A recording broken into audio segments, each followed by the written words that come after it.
Bonjour Xavier Pavie. Bonjour. Xavier Pavie, vous êtes professeur à ESSEC Business School, vous êtes philosophe, vous êtes également membre du Collège international de philosophie. Et ça, c'est très intéressant, parce que les entreprises aiment bien faire appel à des philosophes, voilà, pour animer un déjeuner, pour etc., etc. Est-ce que c'est ça, finalement, que la philo a apporté à l'entreprise? Moi, je me souviens de mon prof de terminale qui disait « la philo, ça sert à rien, c'est pour ça que c'est indispensable ». Oui, on pourrait le dire en ces termes, mais vous avez raison de dire également dans quelle mesure on peut avoir un philosophe au déjeuner. Oui. Et pardonnez-moi rapidement une anecdote. Je me souviens, on m'avait demandé de faire une conférence de fin de séminaire en parlant de philosophie, et puis finalement ils ont décommandé en me disant « non, finalement on a un magicien qui fera la fin du séminaire ».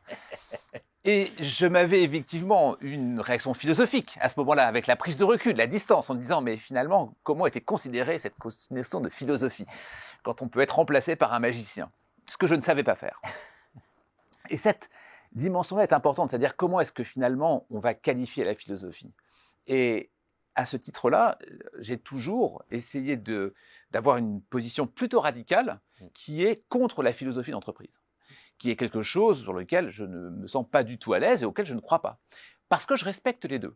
Je respecte à la fois l'entreprise, qui a besoin de profit, qui a besoin de faire fructifier son portefeuille de clients, de progression, de croissance, parce que ça a tout un intérêt pour la société, et à la fois la philosophie, qui a un autre but, qui est aller rechercher la sagesse. À ce titre-là, quand je combine les deux, mon enjeu est de dire comment celle qui organise la société peut contribuer à la sagesse, et pas l'inverse. Autrement dit, il ne s'agit pas d'aller prendre des techniques philosophiques pour accroître le marché, mais au contraire, comme je disais, comment une organisation peut aider à tirer vers la sagesse. Ouais, alors quand on passe dans ce concret-là, quand vous allez voir les entreprises ou les dirigeants ou les managers, comment ils reçoivent ce message, comment on le met en pratique, entre guillemets? Encore une fois, la question est tout à fait pertinente parce que qui est-ce que je vais voir? Est-ce que je vais voir des entreprises ou des individus? Moi, l'enjeu, c'est effectivement de m'adresser à des individus. C'est-à-dire que je ne crois pas du tout à l'idée d'un philosophe d'entreprise, des agences qui existent, des agences de consulting d'entreprise, des consultants philosophiques d'entreprise. Ça n'a absolument aucun sens. Qui sommes-nous pour pouvoir dire à l'entreprise comment se comporter pour aller vers la sagesse? Rien. C'est à la fois peut-être une façon de faire du business, je n'en sais rien, mais je ne veux absolument pas y toucher. Par contre, quand j'ai des individus face à moi, l'objectif est de dire, est-ce que je peux leur donner une graine philosophique? Est-ce que je peux faire en sorte qu'ils soient transformés ou en tout cas associés à la notion de philosophie qui, à ce moment-là, posera des doutes à l'entreprise, qui questionnera l'entreprise, qui verra peut-être une meilleure façon d'aller vers la sagesse à partir de l'entreprise. Nous n'avons essentiellement que des salariés autour de nous, des employés, des personnes qui tous les jours vont travailler. C'est à eux qu'il faut s'adresser pour faire en sorte que la société, au sens d'organisation, au sens d'entreprise, puisse effectivement viser la sagesse. Et donc, la philosophie d'entreprise, comme disait d'ailleurs Schopenhauer, qui était contre la philosophie universitaire, il avait écrit un pamphlet là-dessus. Mon propos est de dire qu'il faut être contre la philosophie d'entreprise, mais il faut avoir des philosophes en entreprise.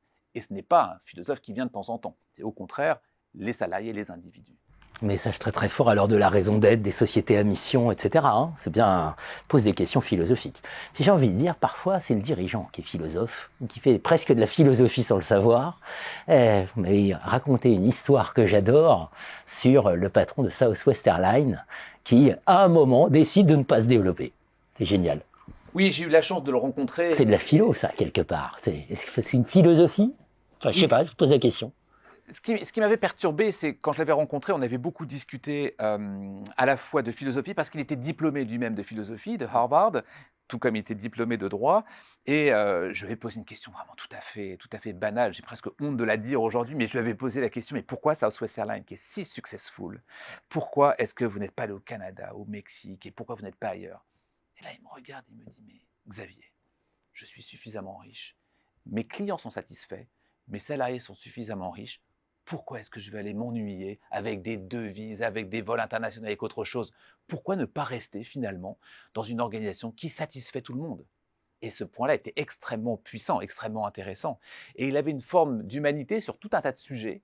De cette manière-là, même si ça avait été quelqu'un, pardonnez-moi, mais un peu grande gueule, il avait néanmoins des sujets humanistes quand il s'adressait à la fois à ses clients comme à ses équipes. Et ce point-là était très important.